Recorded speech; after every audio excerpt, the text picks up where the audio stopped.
Alright guys, it's not a fidget spinner, but...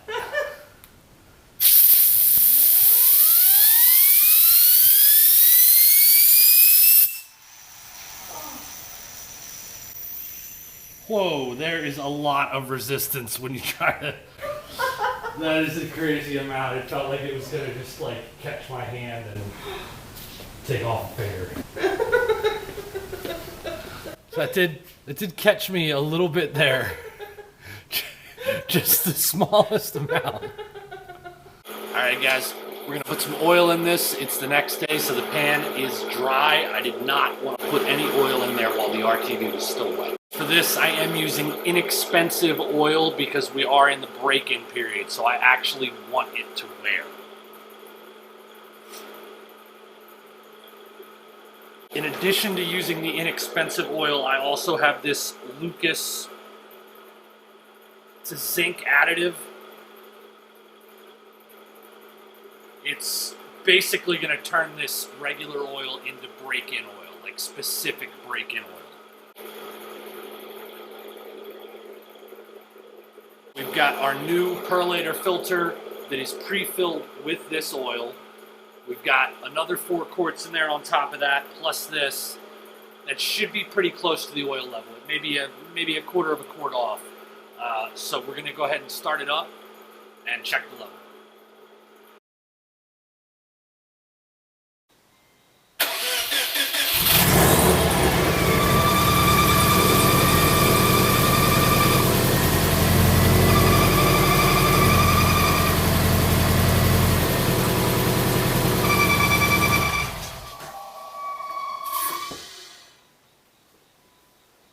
The air conditioner compressor belt is actually off by a couple of ribs, like it's overlapping the pulley. So we're going to go ahead and adjust that real quick. I'm going to get you guys a shot of that down in there. See there? This belt right here should come all the way to there. So it's actually overlapping and would rub the timing case very soon. All right. So here's the verdict. The belt for the air conditioning is a little bit shredded. It's an old belt. I would have to, in order to take that off, if I was going to reuse it, I would have to take off the supercharger belt. I'm not doing that because I'm not going to reuse this belt. I was going to try and just make an adjustment to it, but while I was down there and I rotated the belt a little bit, I saw that it had like a fray on it, like this long. So it's just a matter of time. It's going to be getting cold. I don't really need AC in this thing. So we cut it. You can see we had this fray right here. And I wasn't going to keep, because eventually after like 10 miles that thing would have been really big and just going around. For the time being, not worried about things like air conditioning. That can get fixed down the road. Okay guys, it's been a couple days since the last time I have shot some footage here. The last time I had the car running, I started it up right after replacing the oil pan and it squealed like a banshee. So I checked out the belts. The air conditioning belt was a full rib off on the crank for some reason. It was frayed, so I cut it to remove it, started it back up to see if that would make the squeal go away, because you'd figure it would if you had a belt that wasn't even on the right ribs. It still did it. So I then removed the supercharger and alternator and idler pulley and swung it up out of the way, started it back up, and it still squealed, which means it could not be a belt noise from a drive belt. So this led me to immediately worry about oil starvation. My oil light wasn't on, but you never know if it could be shorted out and not working. So what I did is I immediately removed the oil pan, since that was the thing I had last touched, and I checked the pickup tube. It has no cracks, it holds pressure, all of that is fine. The next thing I did was I actually installed a gauge here. This is a gauge that's meant to be in the car, but I didn't want this plastic line running through my interior, and I couldn't get a digital oil pressure gauge in time. I have ordered one that I'm going to hook up on my dual pillar pod in the car, but for right now, I just wanted something to see if it had oil pressure. I started it up. It had 80 psi on cold start, high idle, and it did start coming down, but I didn't let it run very long because it was still squealing. It was coming and going at that point, but it was still squealing. So at that point, the only thing I thought it could be was a timing belt idler. You can see I've already pulled 2 of the idlers off, the small one here as well as the large one down there, because that's the easy way to get the belt off. I did put the motor into top dead center, or not top dead center, but the way you do the timing belt on these, which is actually with all 4 pistons in the middle position, so that the cams can rotate without having to worry about anything coming into contact.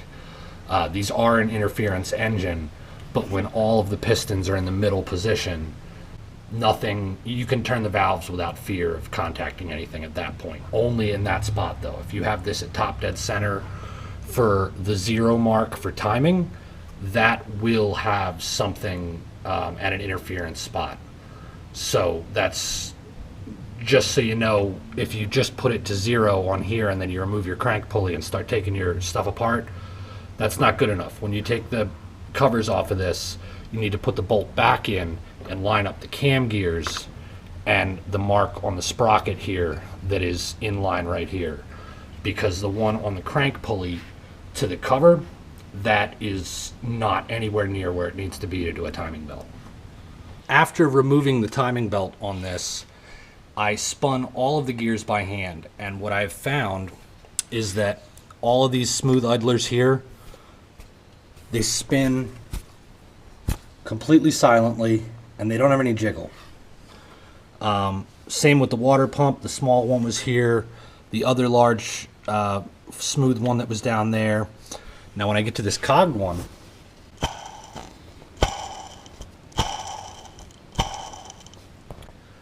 that sounds like a skateboard bearing.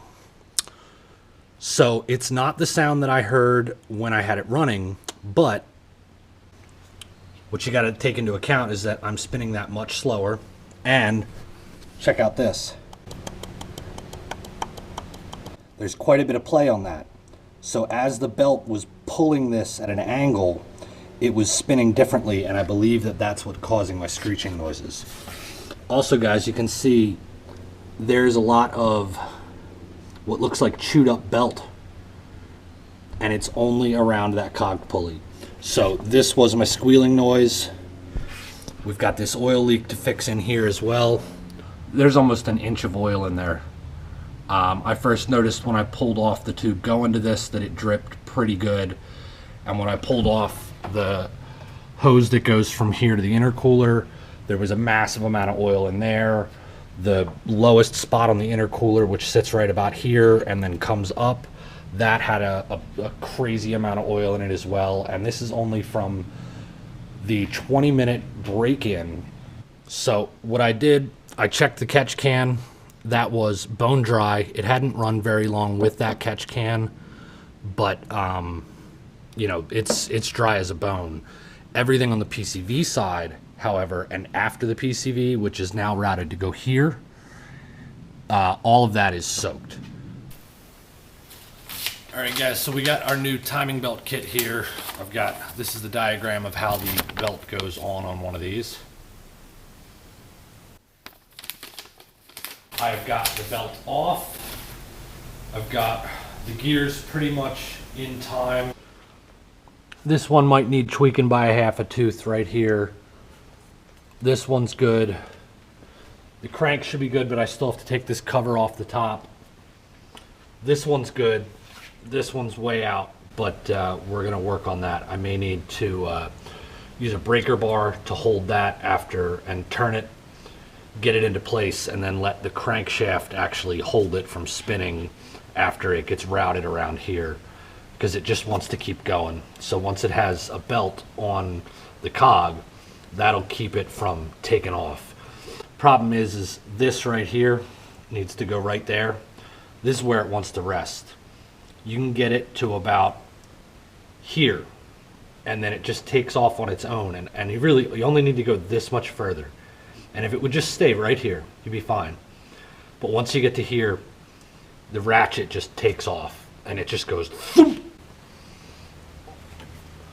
There is a special tool that you put on here that holds it on the 2 bolts. You got to take, I believe you have to take this cap off, or it may go on here like the wrench holder does that I have right here. I don't have that tool though. It would take days to get here, and we're just going to make it work without it. So I'm going to go ahead and swap these all out one at a time first. I've already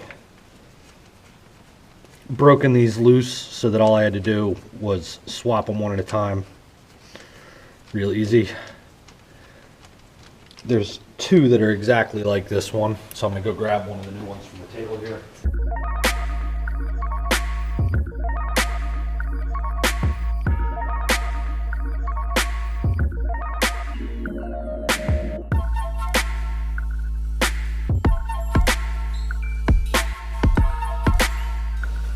Got our new tensioner with the pin in it.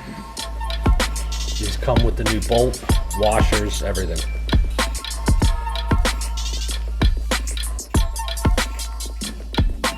Now, all of these get torqued to 29 foot-pounds. This one, I believe, is a little less though because it is a smaller bolt. This one here, cog one on the bottom, actually the one that gave us all the trouble. It's quite loud when it spins.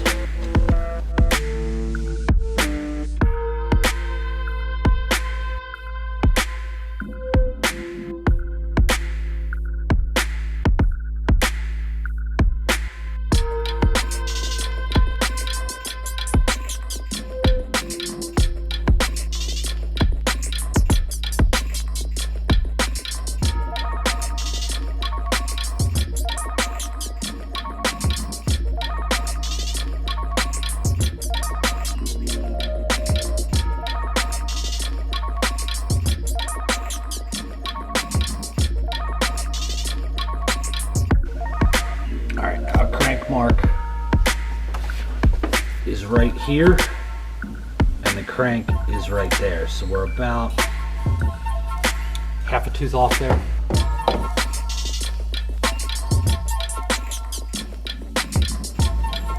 Puts us right in where we want to be. Yep, perfect. Gonna rotate this one here just the tiniest little bit at the bottom.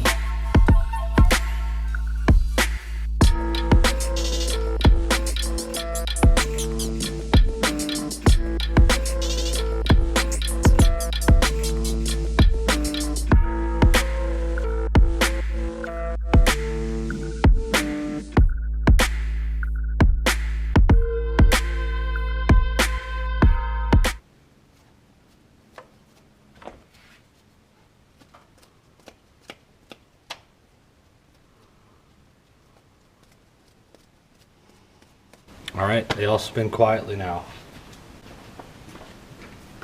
as opposed to, you can't hear it now when it's not on a metallic surface.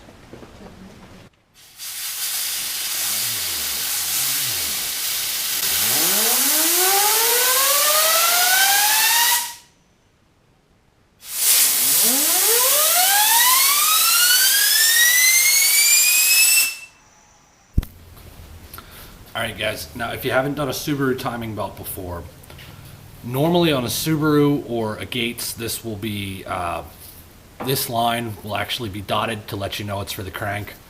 But the way that I figured out what it is we've got one here, and then if I pull it out, I've got 2 here for the cam on that side.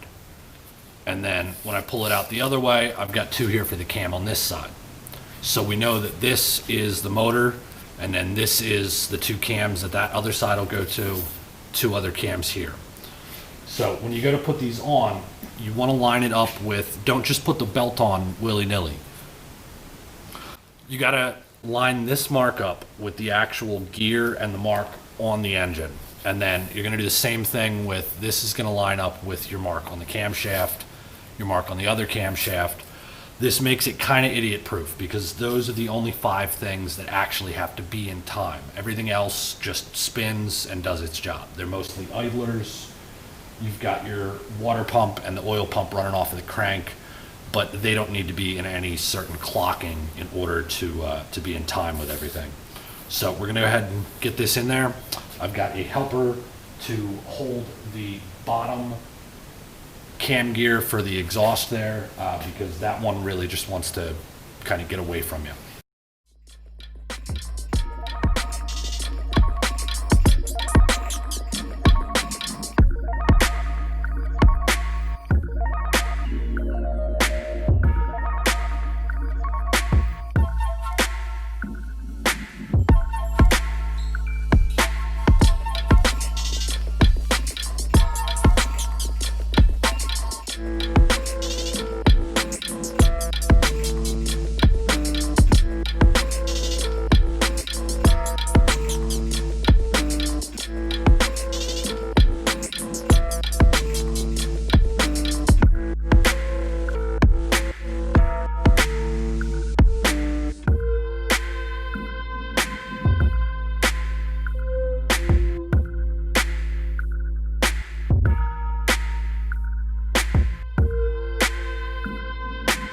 Done until I've cranked it over and confirmed that it all lines up again.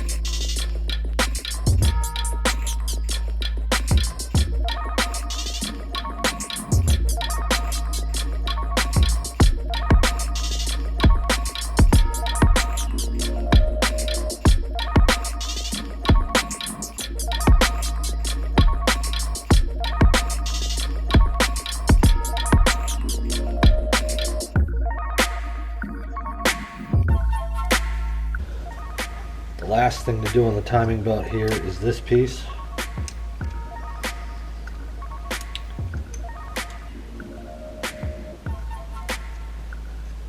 Technically I should have more of these on the edges, but the automatics do not come with that.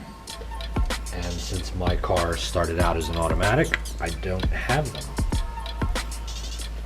Typically I have an old Gates one that I've been using, but this should work fine too. It's that you put there and it goes in the guide.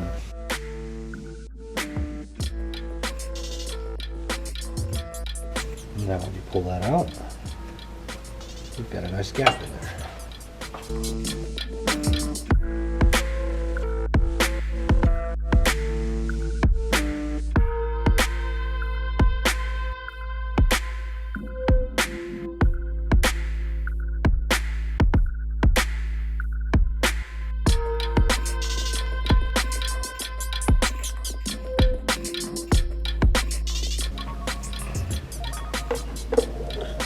Keyway on this, so you got to make sure you are at least close when you go to start putting this on.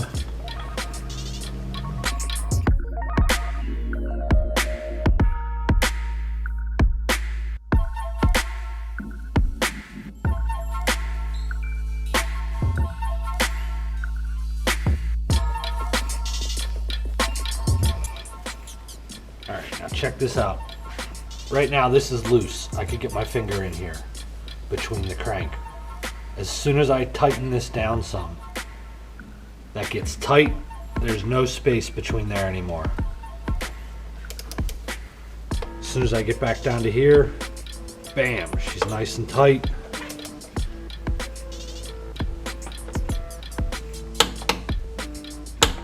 There's 95 foot-pounds, no problem. Just give your belt a yank and it'll pop right out.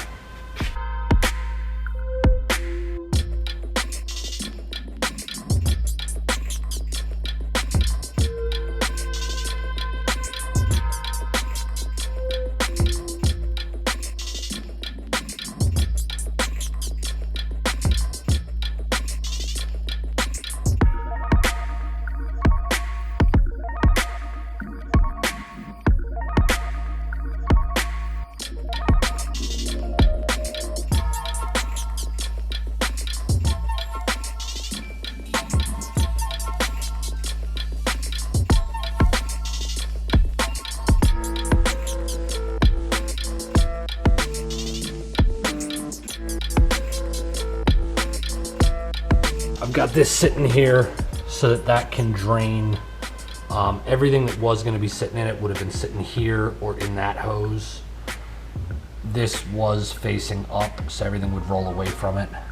But I can see right now that we do in fact have oil coming out of that. Next step is going to be to get all of that oil out of there, which is a ridiculous amount.